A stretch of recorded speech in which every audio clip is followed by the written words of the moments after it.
Հարգելի երևանցիներ, որքան Երևանի քաղաքապետարանի բյուջեի թիվը շեշտակի աճում է, այնքան աճում է մսխումը, վատնումը եւ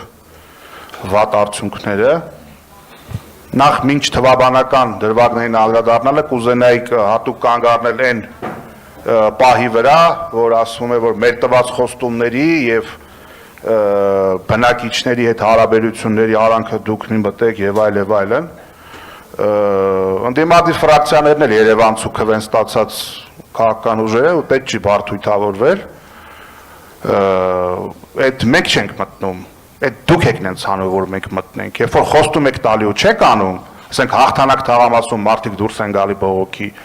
ու մենք ենք գնում դրա հետևից, դուք գնացեք, ձեր խոստումը կատարեք, բողոքի դուրս չգան։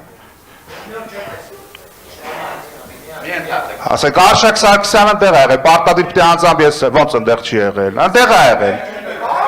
ընդեղ ա եղել։ Պարոն Բարխուդարյան, մի ընդհատեք, շարունակեք։ Պարոն Սուքասյան, շարունակեք։ Պարոն Սուքասյան, շարունակեք։ Ուրեմն մեր կողմից տեղ երբեք ոչինչ չի ասվում առանց փաստացի հիմնավորման։ Ուրեմն անդրադառնալով թվաբանությանը եւ առհասարակ բյուջեի տրամաբանությանը, երբ որ թվաբանությունը հնչում է կատարողական, այսքան միլիարդ էստեղ, այնքան միլիարդ այնտեղ, ուզում ես բա փաստացի արդյունքը ինչ է։ Հիմա ասենք հնչեց այստեղ 1 միլիարդ ջրահեռացում։ Ասենք անցած տարի Երևանը, չգիտեմ, Վատիկանի էր վերածվում ամեն անձրևից հետո ու այնքան ուրախ կլինեք, որ այս տարի ձեր իսկ քաղաքական շահից ելնելով Երևանցու շահից զատ այդ պրոբլեմները այնպես լուծած լինեք, որ նույն պատկերը չլինի։ Ասենք Երևանում ձյուն ա գալի, դառնում է սահադաշտ, տրանսպորտ գոյություն չունի, սպասում են խցանման ժամ, վթարներ, կանգնած քաղաք, մարդիկ ոտքով իջնում են տրանսպորտից հասնում են տուն։ Մեկ էլ մեղադրում են քաղաքացիներին, որ Արենյանը մեղադրեց, որ ամառային անվադողերով են, ոստիկանությունը անմիջապես հերքեց, որ վթարներից ընդամենը մեկն է եղել ամառային անվադողերի պատճառով։ Դե հերքեք, ասեք տենց չի, սուտ է ասում ոստիկանությունը։ 4 միլիարդի կանաչապատման մասին է խոսվում,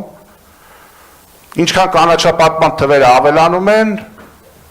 մեկ էլ տենում ենք հոպ, հետևից քրեական գործ, ծառերի տենդերներ, փոխկապակցված մարդիկ, թելերը տանում են դեպի քաղաքային իշխանություն, 4 միլիարդ չլինի, 40 միլիարդ լինի, եթե դա ինչ-որ փոխկապակցված մարդկանց հարստանալու աղբյուր է դառնալու, ու շուկայականից անհամեմատ ավելի բարձր գնով է ձեռք բերվելու, ինչ տարբերություն է գումարի ինչքան է, միևնույնն է, ինքը օպտիմալ ծախս չի նշանակում։ Չգիտեմ, վերելակների տեղադրումը, ասենք վերելակների գնից թանկ է, թե ինչ տեխնիկական ծառայություն է, այդտեղ ինչ ստվեր է պտտվում,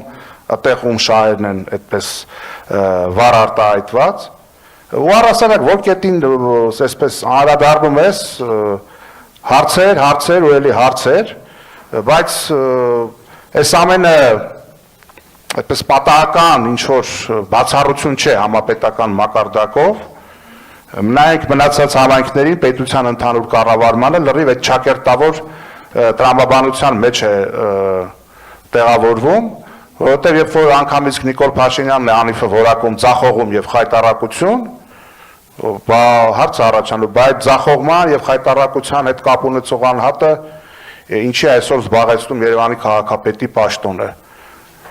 Կամ այդ անհատը անձամբ ինքը կապ ունի այդ ամեն ինչի հետ, այդ կոռուպցիայի հետ, կամ էլ ինքը հրեշտակի թևերով մաքրամաքուր մարդ է, պարզապես շատ վատ է կառավարում, իր ենթականներն է թաթախված կոռուպցիայի մեջ։ Երկու պարագայում էլ նա քաղաքի ղեկավարի պաշտոնը զբաղեցնելու բան չունի եւ խոսքս ամփոփելով քաղաքի կառավարման վերաբերյալ այսպես անձնավորված չէ իմ գնահատականը, քաղաքի կառավարման բոլոր արատների ու բաստողումների վերաբերյալ քաղաքացիական պայմանագիր առաջնահերթ խմբակցությունը կրում է հավասարաչափ պատասխանատվություն։